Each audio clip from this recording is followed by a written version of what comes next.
Xinqiu, at your service, my liege. I humbly trust that even one such as I, a mere bookworm, may yet prove to be of some utility under your wise leadership. Nice. I don't often get a chance to speak with such formality. It felt pretty good. 'Twas on a deserted moonlit night that the hero approached the vile dragon's limpid lair. I never embark on a journey without a good book to accompany me. Now, this is what I call a moment of solitude. Oh my goodness. Oh my gosh. Wow. Huh? All will be revealed in the next volume? Oh, drat. If my calculations are correct, Wanwen Bookhouse is due to receive a batch of new releases today. Might we add a small detour to our adventure? My family makes ornate umbrellas that block neither rain nor shine. Their sole purpose is for decoration upon a wall. Good. The rain has stopped. Any longer, my books would have gotten wet. Only when it snows like this would I prefer to be at home than in a bookstore. For there is a well-stocked fireplace at home, while there is no fire allowed in bookstores. Great weather for practicing martial arts, but perfect weather for reading. Hey, what's that ridiculous look for? You look as if you're trying to decipher some strange text written on my forehead. Morning. The morn hours are precious. Spend them on that which matters to you. I am uninclined to eat a heavy meal this luncheon, but instead indulge in some baked treats. As long as I eat in the study, my father and brother never have to know. Oh, you want to join me? Well, as long as you don't get crumbs on the books, I suppose it's fine. What say you we snatch a few fireflies and read in the light they give? Hey, I'm joking. Seriously, don't. It's bad for your eyesight. You will find me in the same place as ever tomorrow, so I'll see you then. Unless you manage to get lost on the way. I always have to put on an act around other people, because they see me as only the second son of the Feiyun Commerce Guild. It's a relief that I can just be myself around you. I think it's because you don't see me in the same way. I would say we are book buddies. Huh? Combat? Guhua clan? Comrades in arms? What on earth are you talking about? I told you that's our little secret. We should become sworn siblings.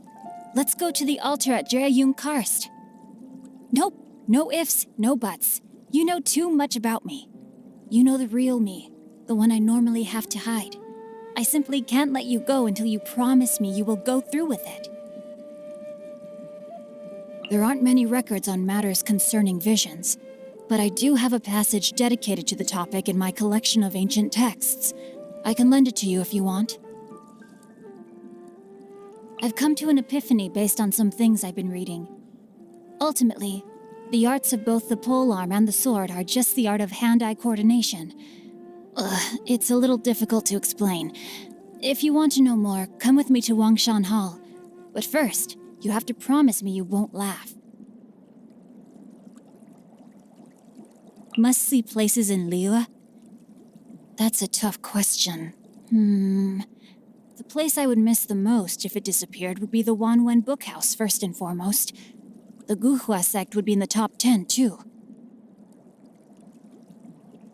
I used to like rabbits, but I'm more a fan of stags now. To me, the saying, "May my final stand be a monument to chivalry," is about abandoning worldly possessions and reaching enlightenment. But the stag's final resting place represents the hope for life anew. Oh, how I'd love to see it again. I have great respect for Lady Beidou. I just wish she wouldn't call me kid and ruffle my hair each time she sees me. In her capacity as the Tianquan, I'm obliged to respect her. Otherwise, it could create issues for my father and brother. On a personal level, let me think. I think I will go with no comment. I shan't speak ill of others. Dear Chongyun, though he understands me quite well, One has to exercise caution when teaming up with him to go on a quest. He is making good progress in the martial arts, but I would say he hasn't quite internalized the chivalric code yet. He needs more practice. Especially at eating spicy food. When Yunjin drinks a beverage she is fond of, she will be inspired to write a new play. So, I keep a jar of tea leaves under my bed at all times, ready to deliver to her on the day that her inspiration dries up. This way, I shall never run out of heroic tales to listen to. Ah, yes, the young lady who is now the master of the Wangshen funeral parlor. If you're asking what I think about her as a person, well, there are all sorts of rumors about the way she works. But I think if you really want to understand someone, you need to find out what they are really after. I've always thought there is more to Chi-Chi than meets the eye. But it's impossible to have a conversation with her when Baiju's around. We could wait till Baiju makes a home call to one of his other patients and corner her. When you first spot Xiangling out and about, the first thing you should do is check the look on her face. Especially when she's just coming back from collecting new ingredients. The more excited she looks, the more dangerous it is to approach. Because if she sees you, she'll force you to taste test her latest concoction. I usually get Chongyun to handle these situations. Where does Xinyan perform? Anywhere from Churro Rock to Yujing Terrace. No spot is untouched by her disruptive presence. A quiet day when I can curl up with a good book is a rare treasure indeed. I've thought of all the illustrations I want for each major event in the next 3 volumes. I should write my thoughts down before I forget them, and send them to Mr. Prince. My father and brother entertained that gentleman as a guest once. From the way they were acting, he must be a very high-profile figure indeed. I also heard that he directs funerals for the Adepti, so he must surely have great depth to his character. We should do some digging and see what we can find out about him. Are you keeping well, my liege? If you have no other matters to attend to, might I recommend a trip to the Wanwen Bookhouse? You ask why I enjoy reading in solitude? Studiousness can hardly be considered a bad habit. There's not much more to it than that, really. Your schedule is free today? Wonderful. I am ready to leave whenever you are. My book? Oh, never mind that. I can always pick up where I left off when I get back. But those in distress who need our assistance cannot afford to wait. You feel inspired, you say? You want to write a martial arts detective novel based on our adventures together? And you want to call it The Chronicles of Wanwen? It's a good idea, it really is. But I'll have to decline. I'm sorry. Yes, really. A weaver of verses who draws from an ocean of expression. That's the reputation I aspire to. But you're the only person I can share that with. I am actually writing a novel, but I can't let you see it. Not yet. The time will come, though. You'll be able to read it when it's on sale in bookstores all over Lille.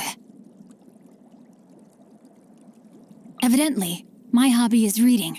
I'll read anything and everything. What's that mischievous grin for? Oh, that's between the two of us, okay? It's not appropriate to discuss it out loud.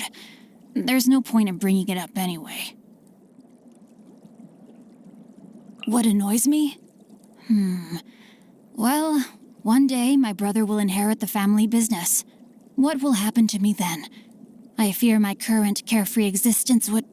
Oh, no. It's not about my status or anything like that. I don't care for that kind of thing. I think my brother is something of a simpleton, and I would probably end up having to do most of his job for him.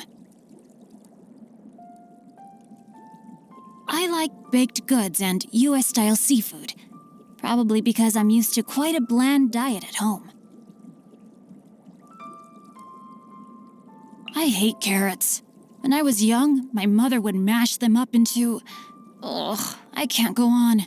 Just thinking about it makes me feel sick. Were it not for my capability, the cause that so inspires me would remain confined to the pages that extol its virtues. Had I no moral compass, my efforts would have been misguided.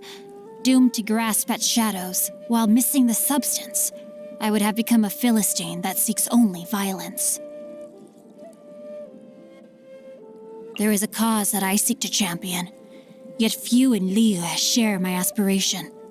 This I have known for a long time, for it is a path I have walked for many years.